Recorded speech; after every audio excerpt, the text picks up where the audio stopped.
Today, we need to talk about a man who predicted his own murder. And 3 weeks later, his prediction would come true because he was shot dead in front of his wife, in front of his children. And this is the story of how whistleblowers get treated in South Africa. This is the story of Marius Vlam van der Merwe and the alleged police conspiracy he exposed that may have cost him his life. Now, all information in this video is based on publicly available reporting and sworn testimony at the Madlanga Commission, and every person mentioned here is innocent until proven guilty in a court of law. Now, on a quiet evening in Brakpan, this happened last night. What were you doing last night? Comment below. I was at a function, and Friday nights are a time for you to unwind from the week, to spend time with your family and your friends. And that's exactly what 41-year-old Marius van der Merwe was doing, otherwise known as Witness D.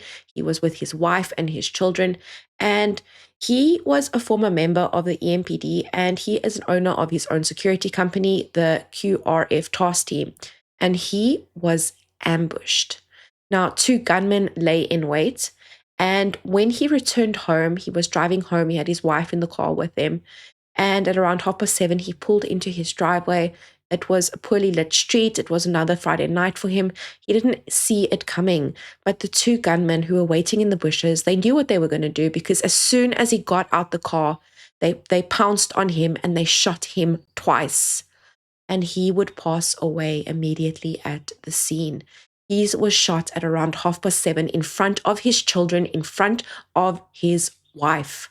This is a cartel state that we are living in.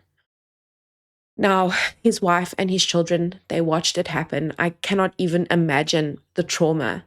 And here's where the story becomes even more chilling, because 3 weeks earlier, he appeared in front of the Madlanga Commission, and under oath, Marius told them that if I don't go along with the cover-up of the disposing of the body of that unknown man who was killed during medieval persuasion techniques, then he said, I will probably be next.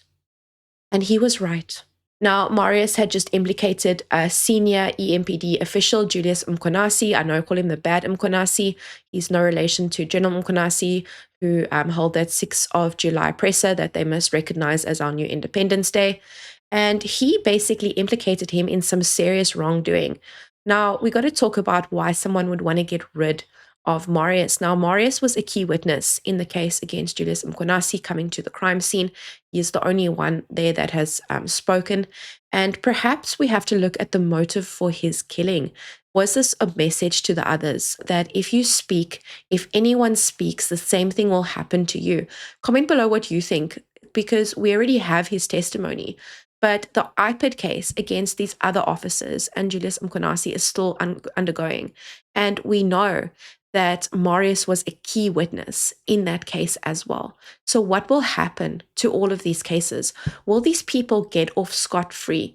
Julius Mkhwanazi, I don't know, they must just arrest him now. I think there is more than enough prima facie evidence against him with regards to Kat and his fabricating documents and his lying under oath. They must just throw him in jail already. I'm sick of this man. Marius testified that after a suspect died during an illegal operation in 2022, remember, this is the man who they came into the house and they were using medieval persuasion techniques in order to get more information from him, which involve a plastic bag. You can use your imagination. Last time I described it, my video got taken down from YouTube. So that is why I'm not going into more detail.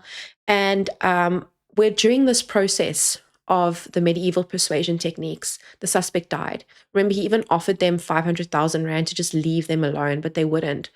And then Julius Mkhwanazi was called to the scene of the crime. Julius Mkhwanazi places himself there as well, oddly. He said he was called by Yaku Hanekom. Yaku Hanekom is also no longer with us. He is also someone who, when he spilt the beans about what happened with the cable theft, those EMPD cops involved in the cable theft, then as soon as the cops were granted bail the same day, he was gunned down. So this just shows you what happens to witnesses who speak out. How powerful are the people who are protecting Julius Mkhwanazi? And why are they protecting him to such a degree? We have to ask ourselves that question. Now, if what Marius testified to was true in front of the Madlanga Commission, it would be explosive, because he told the commission that after the suspect died, he feared retaliation, and there was a conversation that was had that basically said, if anyone talks, that person will go to prison for killing this man. And according to Marius, he felt like he had to go along with the operation. And again, everyone is presumed innocent, and these are all allegations that were leveled by Marius, who is no longer with us, while he was under oath. Now, we've got to speak about the night of the 2022 murder a little bit, because there are some players that have been mentioned by News 24 that I want to mention here. And to understand this case, we have to go back to Crocodile Road in Brakpan in 2022. Marius' testimony says that he was called out by Kobus Janse van Rensburg, the man he claims ran Ghost Guard security. He was told to help knock on a suspect's house, someone allegedly linked to home invasion and robbery, and he met the team at a place known as Sally's Village in Brakpan. And there were a few people there. I'm going to mention them because they've been mentioned in a News 24 article. Their names are Jaco Hanekom, who was later gunned down himself. We explained about him. Viandre Pretorius, who presents himself as a member of the SAPS. Constable Jean-Marie Erkstein. Constable Zander Fritz. EMPD Officer Kirsche Lee Stolz. EMPD Officer Aidan McKenzie. And Etienne van der Walt from Titan Security, as well as 2 unknown men. Now, according to Marius' testimony, the suspect was found inside the main house. The man allegedly admitted involvement and even offered them a 500,000 rand bribe in order to get them to leave him alone. And I have to think about this. If this was cartel orchestrated in some sort of way, is this a competitor for the cartel that they were trying to take out? Because it seems a bit odd to me that someone wouldn't take a 500,000 rand bribe.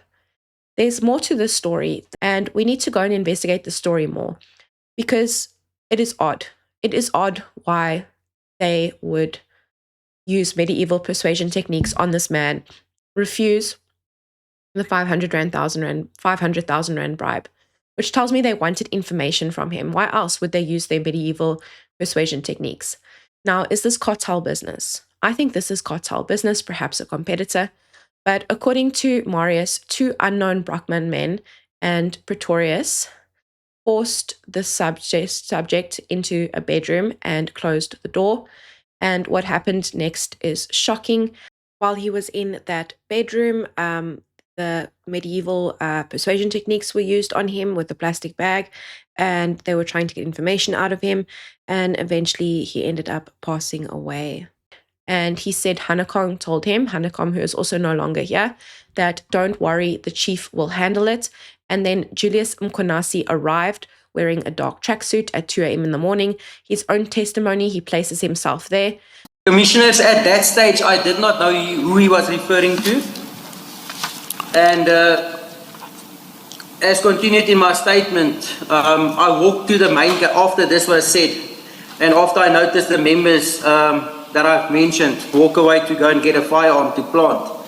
Yes. I walked to the main gate of the property and saw that my vehicle, which is a Ford Ranger, black in color, marked, was parked in by 2 marked EMPD vehicles, which prevented me from leaving at that point. It made me question the whole scenario and what was currently taking place. A short while after this,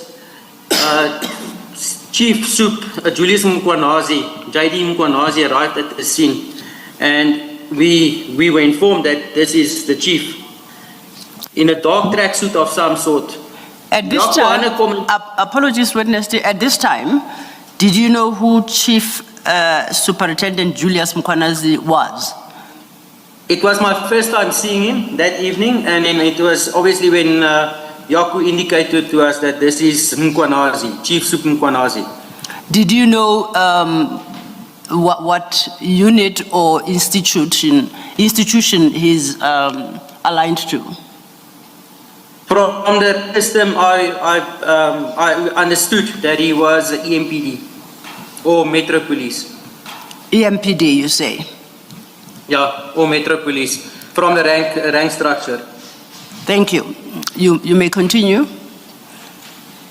Thank you, Commissioners.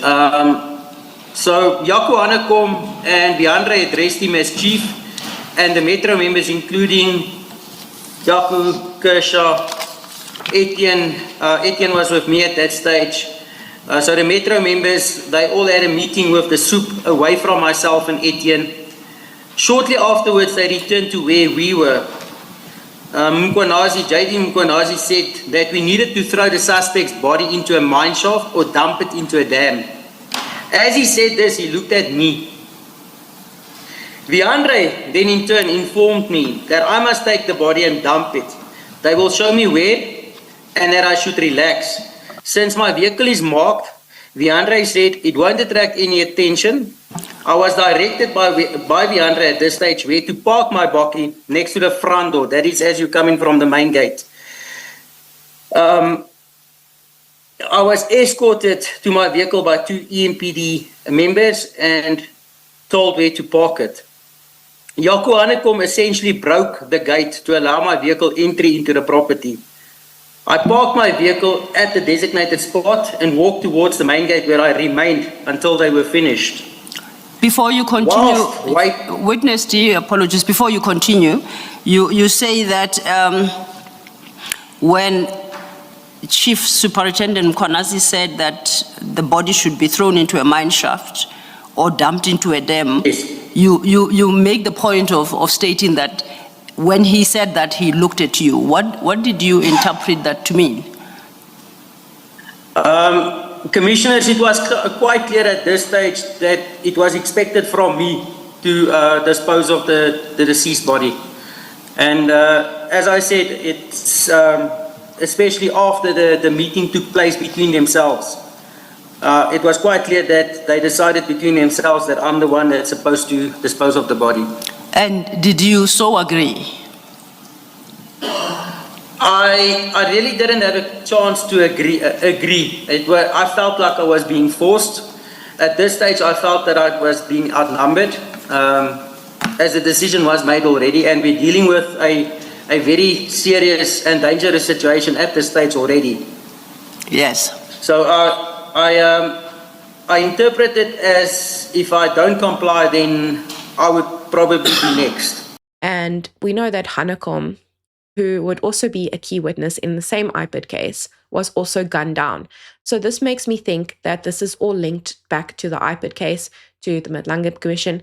And so you now have a suspect who is dead, an alleged cover-up, a witness who is murdered, and now Marius himself executed. And we know Marius is the one who went and dumped the body because he felt like everyone was looking at him and he felt like he had no other choice and he didn't want to be next. So he's the one that went and dumped the body. The body was later recovered. So Ipid confirmed that the 2022 murder case is still under investigation. SAPS confirmed that no one was asked to protect Marius despite his fears. They weren't approached to protect him. And the killers fled in a white NP200 Bakkie, according to the system that has been, the license plate system that is used. Now we're going to talk about this NP200 Bakkie. I'm not a fan of conspiracy theories, but it was an NP200 Bakkie that was also seen at the scene where those 3 officers were swept off the road. That is the official story they're telling us. They were swept off the road and they were found dead. So we're going to do a deep dive into that case at some point as well on this channel. Marius van der Merwe wasn't just another witness. To many in Brakpan and the East Rand, he was a local hero. He wasn't hiding. Instead, he was exposed and he was vocal. Before founding his private security outfit, he had worked in law enforcement, and his security company's main focus had been mining security.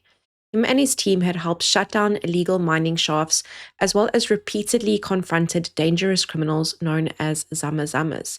He had led raids, stepped up at major disasters, including major first response after a tanker explosion in Boksburg and a gas explosion in Anglo Informal Settlement. Locals remember him not with fear, but with respect. One community member told the media, he was all about justice. He often said, nobody's doing anything, but someone must. He put himself on the front lines when others wouldn't. That, perhaps more than anything else, might have made him a target. Because when you step up against criminal networks, illegal miners, and implicate powerful police insiders, you don't just risk threats, you risk becoming a marked man. 2 weeks before he was killed, he survived another attempt on his life. His attackers tried to ram him off the road. He told media then that he felt that his days were numbered. He admitted he'd gone public to remove the target on his back. But now, as we know, that target only grew. This was no isolated act of violence. It was an assassination of a man who many saw as the last line of defense, a community hero who dared fight crime, corruption, and illegal mining.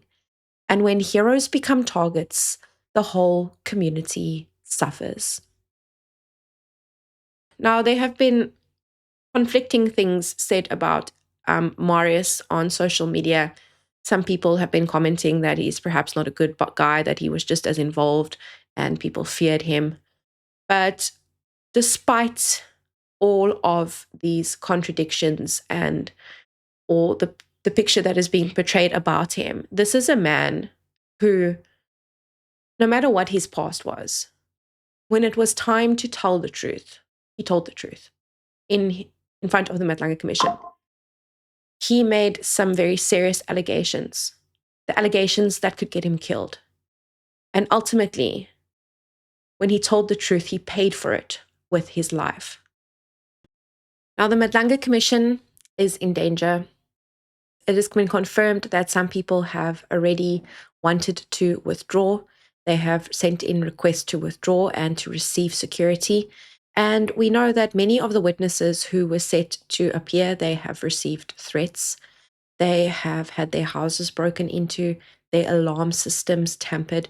Many of them have had to hire their own private security to protect themselves and their families. And this begs the question, should more security be given to witnesses appearing in front of the Madlanga Commission? Who is at the top? Who is pulling all the strings that doesn't want South Africans to know what is really happening out there? And at the end of the day, we must keep fighting for the truth, tooth and nail, because our democracy is in danger. Our country is facing the biggest threat it has faced since 1994. And as South Africans, this can go two ways. We can let the cartel run us. We can live in a society where substances destroy communities, where people at the top make money off of other people's sufferings. Or we can fight for our country. We can say no. We can say we have had enough. We will not let our country be turned into a cartel country. Now, this is a man who told the state that he feared being killed for telling the truth. And he was. This case needs the full attention of the SAPS, Ipid, and the Commission, because if a witness can predict his own death and still not be protected, then no whistleblower in South Africa is safe.